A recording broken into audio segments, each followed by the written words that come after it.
Nasungkit ni Jasper Cabrera ang ikatlo niyang MVP title sa katatapos na 2025 Pangea Cup na idinaos sa Pampanga. May ulat si Bernadette Tinoy.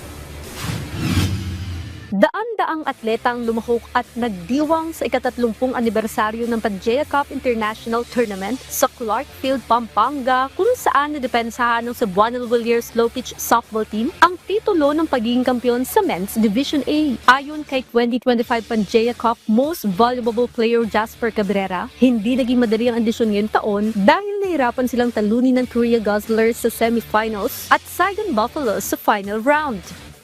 Mahirap yung kalaban lahat ng teams ngayon, may mga majors, mga professional sila.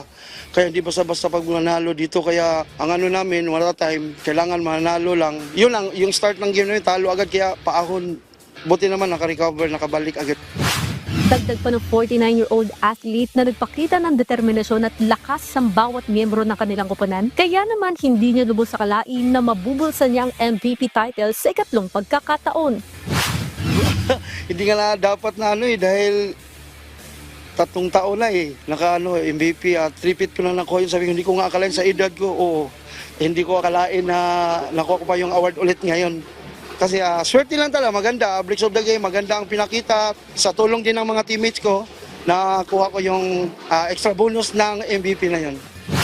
Samantala, hindi man pinalad ngayong taon, buo ang tiwala ni Guzzlers member Mark Ramirez na bumawi sa susunod na edisyon. As this year, medyo mahina yung team namin, Team Guzzlers.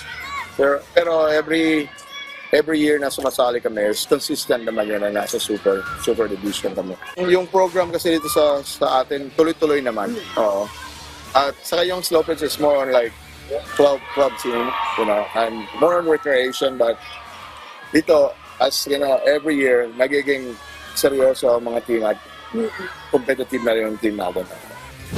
Ayon sa pamunuan ng Pangea Cup, mahalagang nabibigyan ng plataporma ang mga softballers sa bansa, lalong-lalo na sa mga miyembro ng Philippine Blue Boys at Blue Girls Softball Team. Bernadette Tinoy para sa Atletang Pilipino, para sa Bagong Pilipinas.